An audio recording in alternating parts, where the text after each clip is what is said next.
Welcome back, ladies and gentlemen. The Burkinabè Armed Forces actually launched an assault on the JNIM jihadists in the Nouna region of Burkina Faso today. Now, the good thing about this Nouna region is that this region is very close to the borders of Mali. That is the western side of Burkina Faso, but the eastern flank of Mali. Ladies and gentlemen, recently the AES forces has boots on the ground on almost every territory in their country. You could see that Achara Toumain actually said yesterday that the farmers of Mali have boots on the ground. Like they have every of their territories under control, right? And in Burkina Faso too, you know, with the help of the VDP and the Rapid Intervention Brigade, with so many other formations, they have boots on the ground in every region too. So they were able to spot the presence of the jihadists because the locals actually informed the authorities that they noticed some shady movement of the jihadists in that region. And the perfect surveillance response of the Burkinabè Armed Forces actually enabled them to locate the enemy location, and these enemies were actually advancing.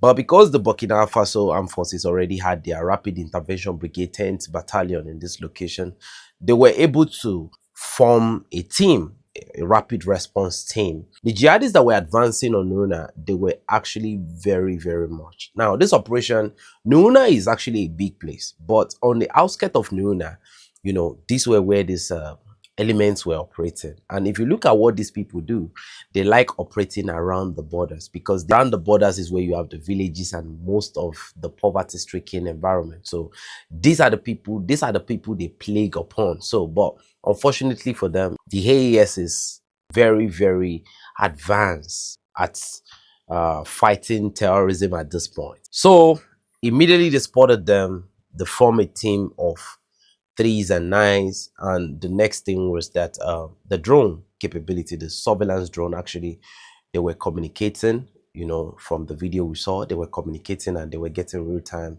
description of the movement of the jihadists, and with this they were able to neutralize every single jihadist in that location in an, you know, in a well orchestrated encirclement. And after this operation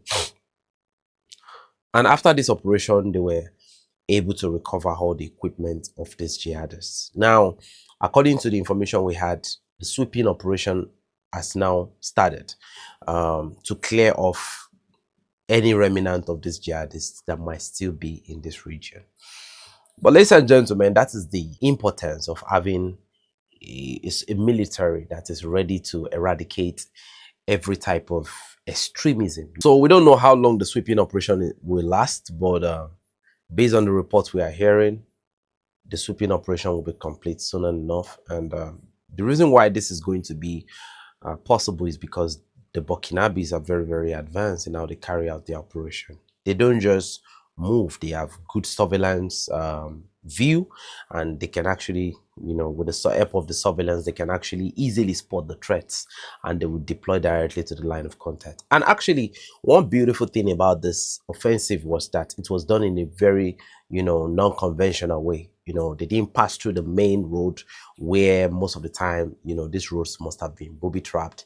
They went through the non-conventional route, just the way the jihadists move in on people through bushpath and all of that. That is how the Burkinabés, you know, actually walked in on them and circled them, and they neutralized them. It was as if the jihadists actually walked into a trap in this operation. So moving forward, yeah, in Mali, the Malian farmers actually, you know, they gave a report that they neutralized some jihadists.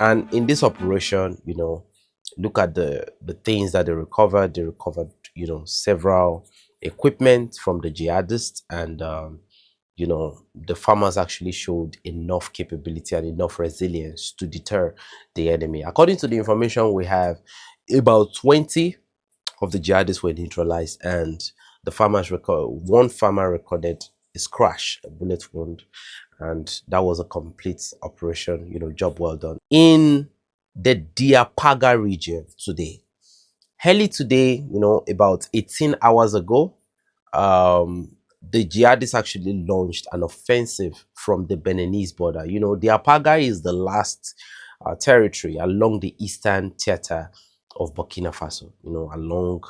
It's the last territory, it's the last province. So the jihadists actually launched this operation, from the outskirts of Benin. That is the northern part of Benin, the southeastern part of Burkina Faso. And just because this region has been kinetic for a very long time, even though the Burkinabè armed forces have been able to restore tranquility and concord in that region, just because of how kinetic it used to be, the Burkinabè armed forces have a lot of surveillance along that side.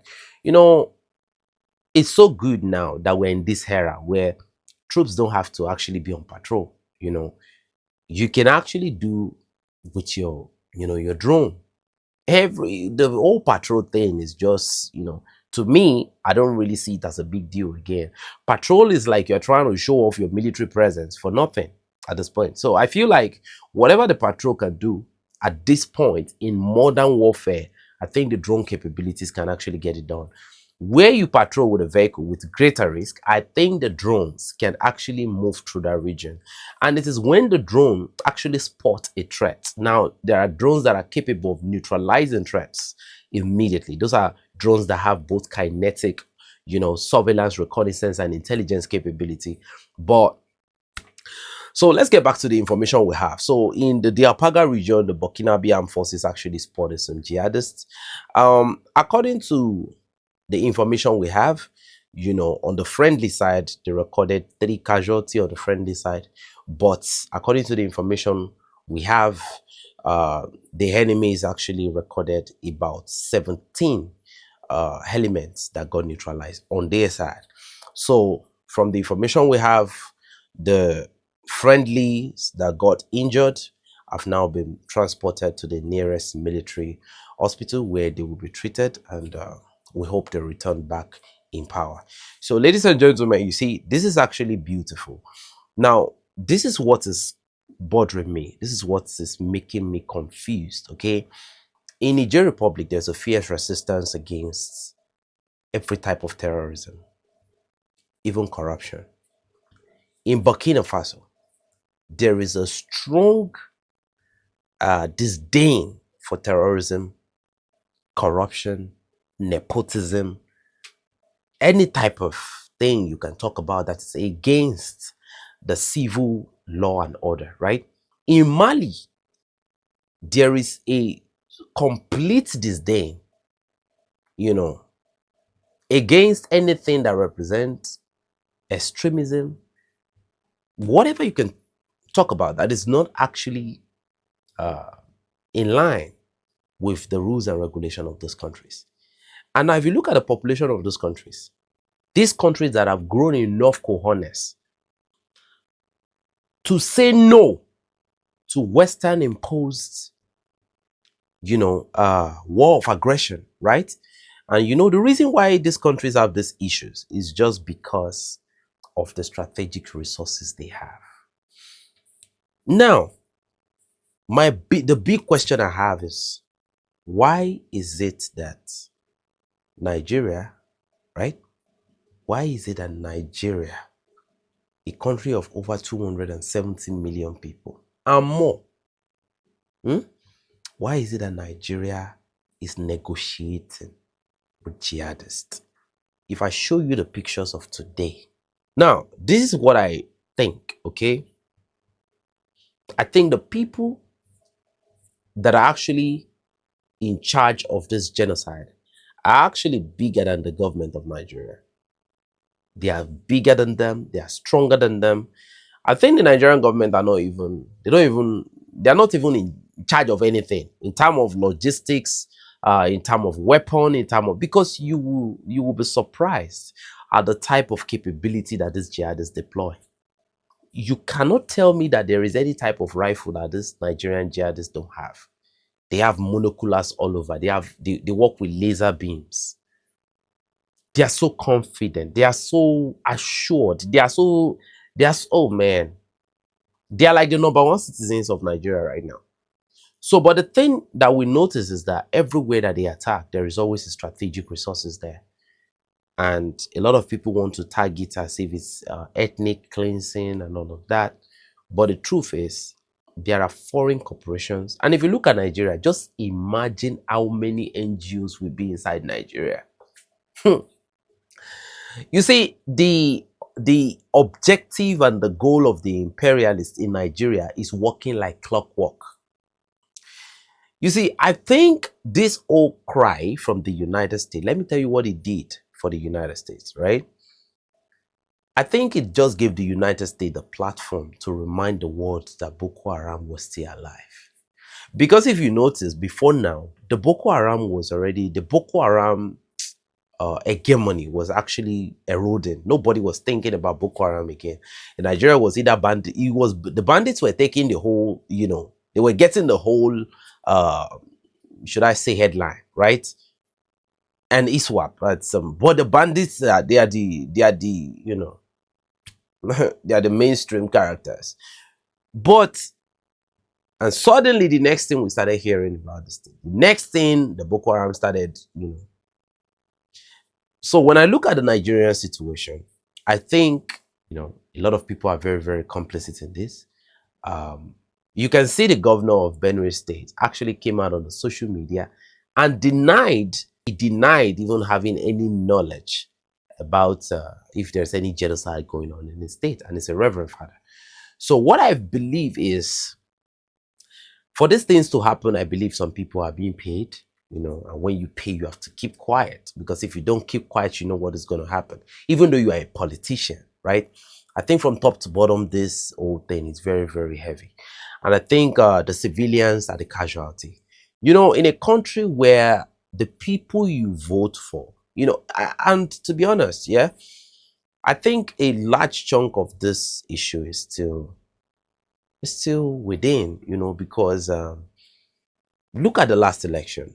People collected bribes. People did things out of, it was a Muslim ticket. People did things out of, he's a Yoruba, so vote for him. People did things out of, they didn't apply this. So, and at the end of the day, the result is here. The result is here. So, but what I will say is that this is going to be long for Nigerians. The United States missile is not going to differentiate between a Muslim and a Christian. So the United States is not coming. They've achieved their objective, and the objective was to raise awareness for Boko Haram, because the Boko Haram are the ones that represent their strategic interests. They've actually come out overtly to tell the people that they were paying and funding Boko Haram through USAID. Now they can do it with their embassies and all of that. They can do it with the NGOs. Then, see, Nigeria is so bad to the point that you just have to be a white person to come into this country unchecked. You don't have to have any other paper qualification. Just be a white person. Oh, he's a white, So what I would say is that this is going to be a long and thorough whooping, It's going to be long. I don't think help is coming from anywhere. I think the only help that can come is from we, the Nigerians ourselves. I don't know how it's going to happen, but this has to get to a point where the Nigerians grow enough cojones to really, really stand up to this. Now, in the loop, right, the military of Nigeria, imagine the number of VDPs that they said they needed in Burkina Faso, and over 90,000 people came up immediately, instantaneously. That was just in one recruitment, right? In Nigeria, they said they needed 24,000 volunteers for the military service. There was a time in Nigeria that everybody wanted to join the Nigerian military. But at that time, what they were doing was they were using legs, they were using connections and everything. But now that they now need Nigerians to join, the credibility is gone. Nobody wanted to join the military. Nobody wants any part of the military. But guess what happened? Watch this video. Residential youths refuse to join the army. We will make it mandatory for everybody from the age 18 and above. The question is, everybody has lost interest. At this point, to be honest with you, nobody is interested in joining any military. All we want at this point is just the right to defend ourselves with whatever capability we can afford. Then leave it to us. Because everywhere is compromised, okay? Everybody in Nigeria is living by the grace of God. So all Nigerians need right now is, because we don't, this jihadists that they're talking about, they are men like us. Blood runs in their vein like us. We are not scared of those people. But the government is complicit, right? We are not scared of anybody in Nigeria. The only thing we need is for the government to just give us something that looks like a second amendment. Whatever weapon you are capable, and look, it doesn't have to escalate. It could be something that looks like a VDP project, where different people from different localities will be placed under different regimen. They will create so many military structures so that people just don't use the guns for they won't use it for something very, very bad, just to defend our women, just to defend the old people, just to defend the children. And I'm telling you, if the government can do that, yes, then we will not mind. If they want to say there is Christian genocide, I want to tell you that everybody has a little bit of this thing in them. So if the government can give us something that looks like a second amendment, don't worry, the soldiers can go to bed. We are capable of defense. Are the soldiers not Nigerians? Did they drop from heaven? The jihadists, some of them are Nigerians. So the jihadist is just another man who has blood running in his veins. And I'm telling you, we are a country of how many million people? So in that 270 million, I can guarantee you that there are over 200 million among those 270 million that are willing and ready to confront this thing, because that's gotten to the height of it. So, but the problem we have now is that if some bunch of people come, if you carry a rifle, in fact, you can't even carry a cutlass in Nigeria as a civilian. You are going to be questioned. But a jihadist can carry a knife, a dagger, a sword, an AK-47, AK-103. So Nigerians should just understand this is very, very deep. But asking the West for help is even deeper than the current stage. So it's like jumping from fry pan to fire. So we have to get to a point where, you have to address this situation yourselves. Help is not coming. Don't look to America. These jihadists are human beings like us, and we must address this issue by ourselves. You all know the story. Just the unfortunate aspect is that everybody loves the cameras in my country. So thank you. And God bless you. And I want to use this period to thank everyone that supports us, everybody that continue to contribute to our fight. I want to say thank you. I want to say we appreciate you. Thank you, and God bless you. And for everybody that came to this platform today, because we receive good people of Africa every day, we love you, and we are happy that you are here. We want you to stay. I want to say thank you for coming.